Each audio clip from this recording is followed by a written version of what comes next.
Normally we finish juicing by this time of year. We try and get all the juicing done by the end of November, but this year everything's running a bit late, basically because we're short-staffed. We've only had 4 members of staff since the middle of September. We really needed 6 to cover what we needed to do. So we're about 3 weeks behind where I'd like to be really with the juicing. This is a sweet blend apple juice that we do in the 330ml bottle. It's a blend of Cox, Winter Gem and Jupiter. This is the type of juice that has really been selling well. We're producing 50% more than we produced last year. That is the part of the business that has expanded the most.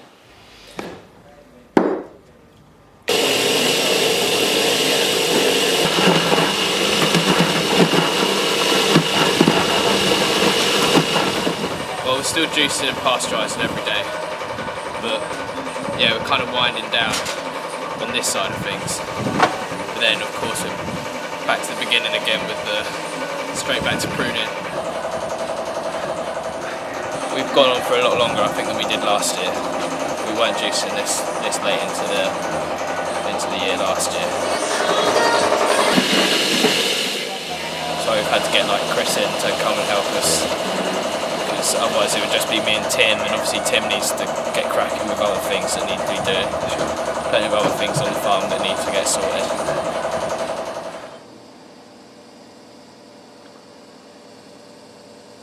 Yeah, I'm just putting a bit of extra air in this tyre. It's got a slow puncture, so I have to top it up every once in a while. How old is this tractor, do you think? It's one of our newer ones.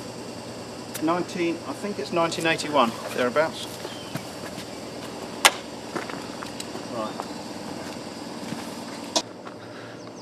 You've got a few of these vintage tractors, Tim? We run 5 of them, basically.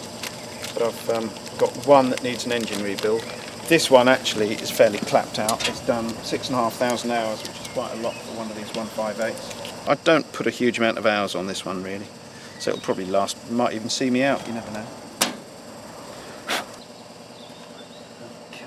1950s and 60s Massey Fergusons are very basic, and they're easy just to maintain and repair with a fairly modest selection of tools.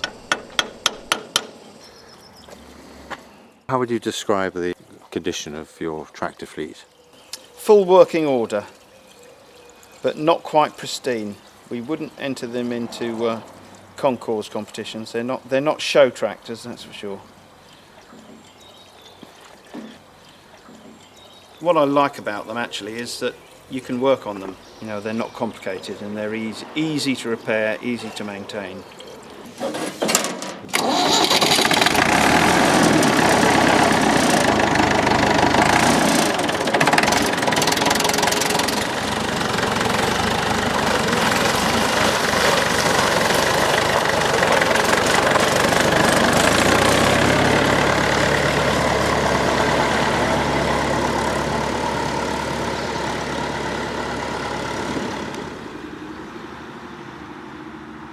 It's middle of February now.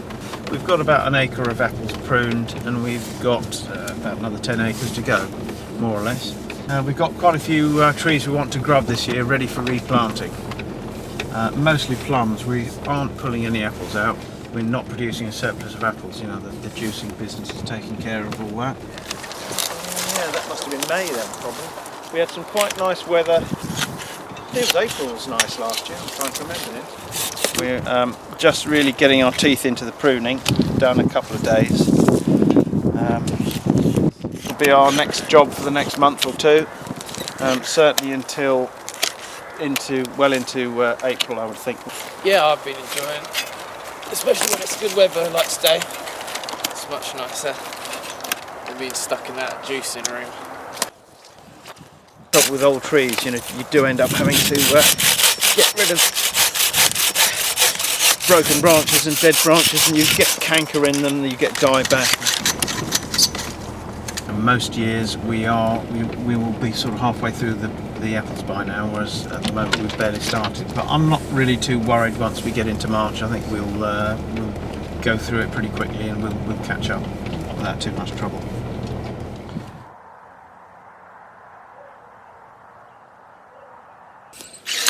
We're at the Heritage Orchard down the green in Meldreth, and we're on the last hectare of apples, of apple pruning. We've also got some fertiliser spreading to finish off today. Every spring we put down a base fertiliser. It's a mixed blend basically. It's a general feed, nitrogen, NPK, and a little bit of micronutrients as well, copper and zinc and that sort of thing.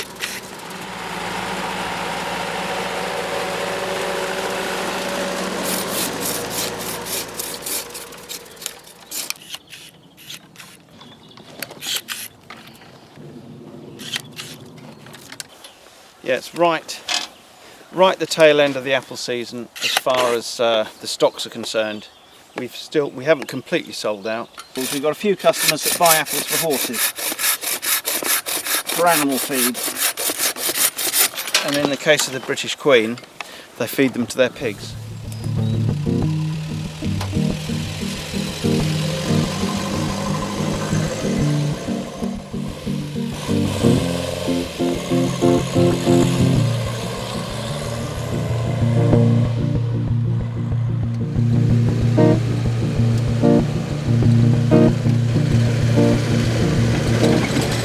One of the few modifications it's had, this car, is that I've fitted indicators to it. Originally it never had any. But this is a 37, so it's early-ish. I think the first of them were 35.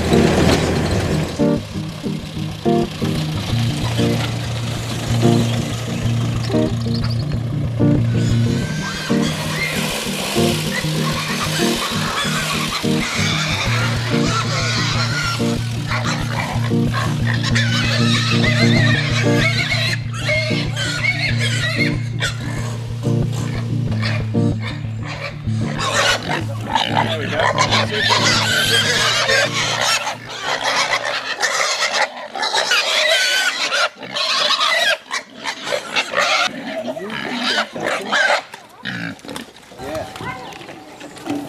We've got a few bramleys.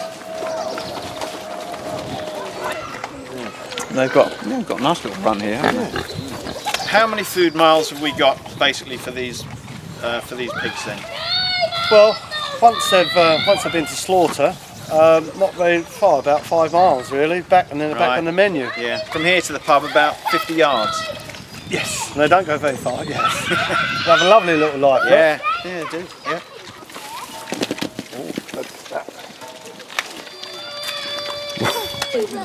Nearly had your fingers, Tim. Yeah, nearly. I know. That saves us having apple sauce on the table when they're served up.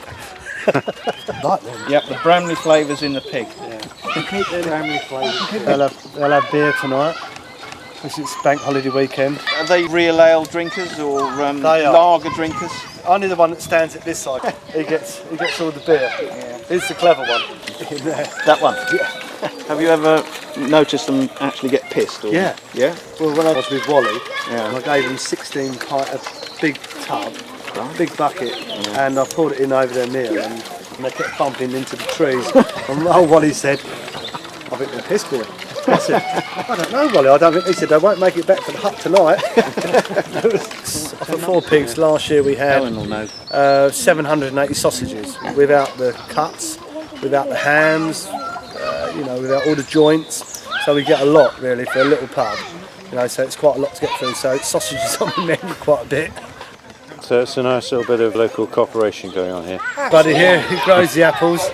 He brings me a net, and he has a pint of Timothy Taylor's for a net of apples. So it's very Works good well. stuff. So it works well, yeah.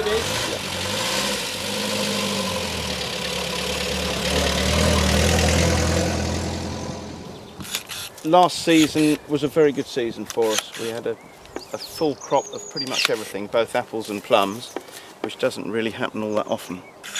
The apple crop in particular was the heaviest apple crop we've had, well, in recent years. It's coincided really with the apple juice business really taking off. We're pressing a lot more apples for juice now than we were. And we've picked Not quite the heaviest crop of Victoria plums we've ever picked, but it was pretty close. We picked over 80 tonnes, so I was very pleased with that. This year everything's still to play for. It looks like the weather should be quite good for the apple blossom. Although the apple blossom isn't as heavy as it was last year, there should be enough blossom there to give us a reasonable crop.